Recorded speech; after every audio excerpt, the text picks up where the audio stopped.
Ang kwento ng pagtubos, Kabanata 21, ang kasalanan ni Moises.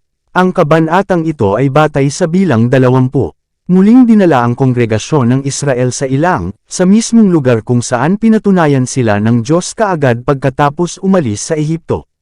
Ang Panginoon ay naglabas sa kanila ng tubig mula sa bato, na patuloy na umaagos hanggang bago sila dumating muli sa bato, nang pinatigil ng Panginoon ang buhay na batis na iyon, upang subukan muli ang kanyang mga tao, upang makita kung titiisin nila ang pagsubok ng kanilang pananampalataya o muling bumubulungan laban sa kanya.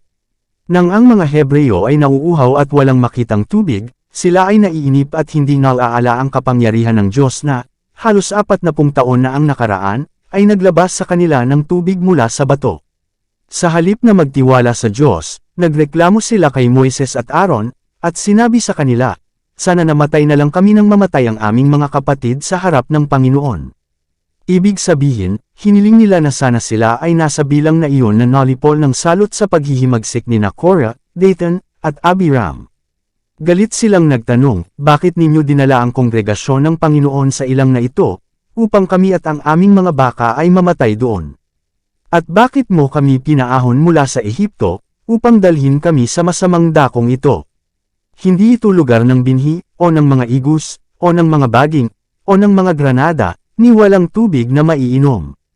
At si Moises at si Aaron ay umalis mula sa harapan ng kapulungan hanggang sa pintuan ng tabernakulo ng kapisanan, at sila'y nagpatira pa, at ang kaluwalhatian ng Panginoon ay napakita sa kanila.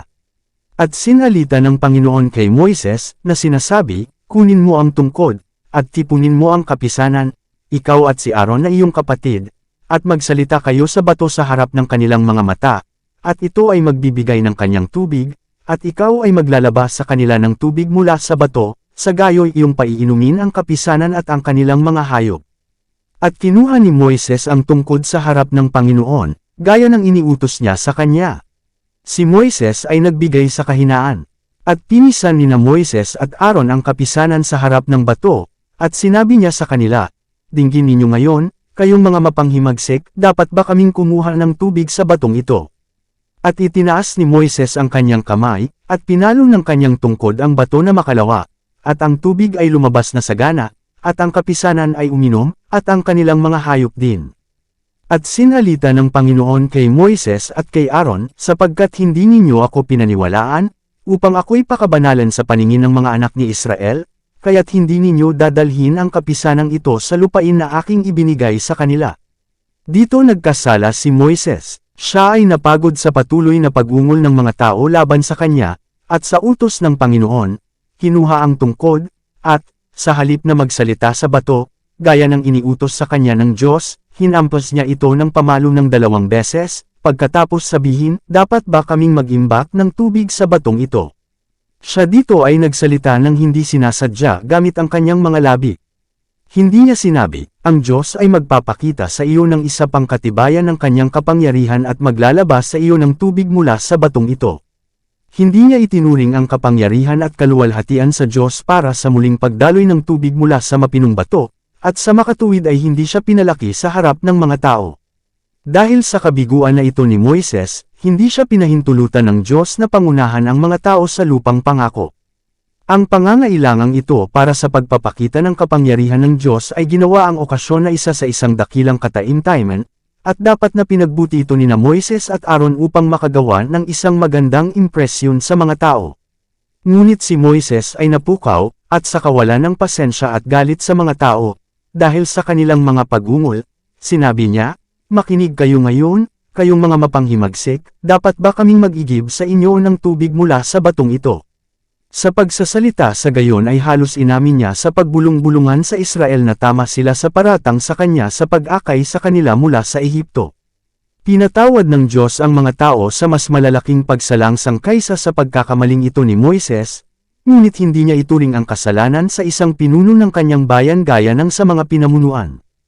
Hindi niya maaaring ay dahilan ng kasalanan ni Moises at pinahintulutan siyang makapasok sa lupang pangako. Ang Panginoon dito ay nagbigay sa kanyang mga tao ng di mapagkakamalang patunay na siya na gumawa ng napakagandang pagliligtas para sa kanila sa paglabas sa kanila mula sa pagkaalipin sa Ehipto, ay ang makapangyarihang anghel, at hindi si Moises. na nangunguna sa kanila sa lahat ng kanilang paglalakbay, at kung saan siya ay nagkaroon ng ay nagsabi, "Narito, sinusugo ko ang isang anghel sa unahan mo, upang ingatan ka sa daan, at upang dalhin ka sa dako na aking inihanda. Mag-ingat sa kanya, at sundin ang kanyang tinig, huwag mo siyang galitin, sapagkat hindi niya patatawarin ang inyong mga pagsalangsang, sapagkat ang aking pangalan ay nasa kanya."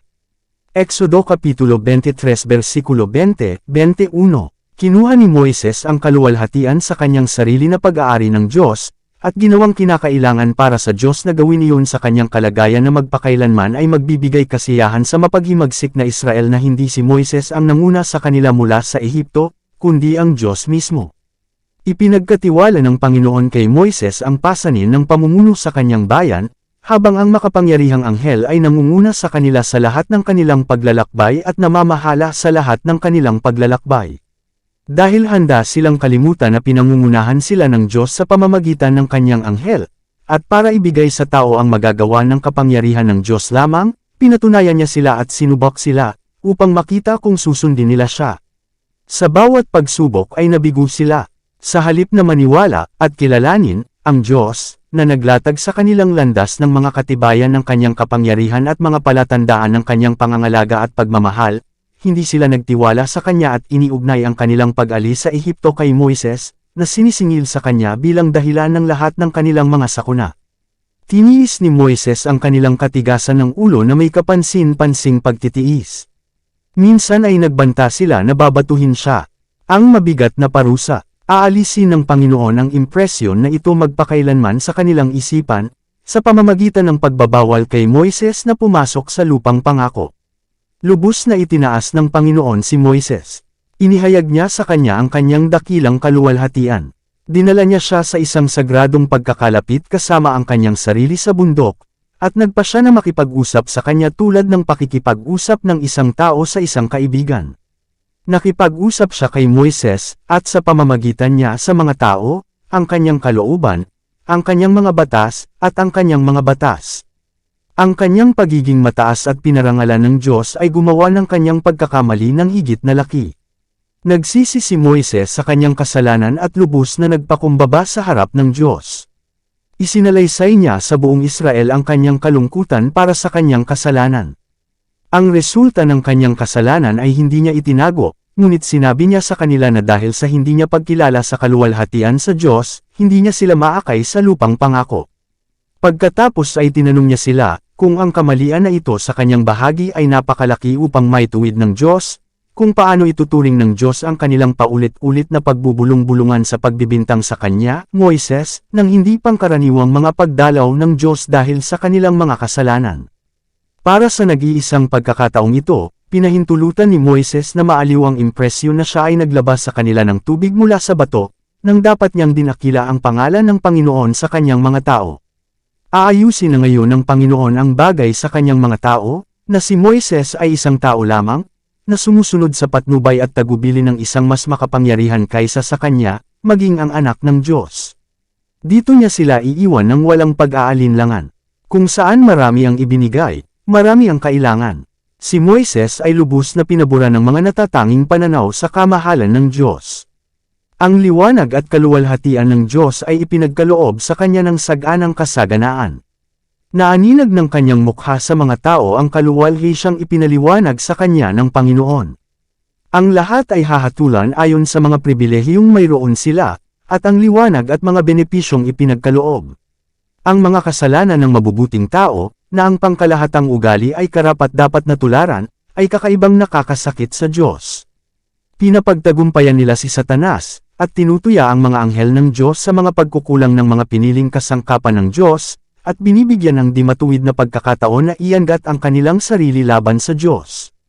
Pinangunahan mismo ng Panginoon si Moises sa isang espesyal na paraan, at inihayag sa kanya ang kanyang kaluwalhatian, na walang iba sa lupa. Siya ay likas na walang pasensya, ngunit mahigpit na humawak sa biyaya ng Diyos at buong kabab ang loob na nagsumamo ng karunungan mula sa langit kung kaya't siya ay pinalakas mula sa Diyos at nadaig ang kanyang pagkainip kaya't siya ay tinawag ng Diyos na pinakamaamo na tao sa ibabaw ng buong mundo. Namatay si Aaron sa bundok Hor, dahil sinabi ng Panginoon na hindi siya dapat pumasok sa lupang pangako, dahil, kasama si Moises, siya ay nagkasala noong panahon ng pagdadala ng tubig mula sa bato sa Meriba.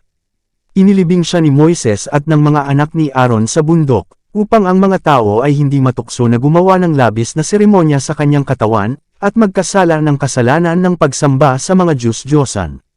Dito nagtatapos ang Kabanata 21. Para updated ka sa susunod na mga kabanata ay huwag kalimutang mag-subscribe sa ating channel Renilab TV, mag-like na at mag-share sa ating mga video. Maraming salamat po.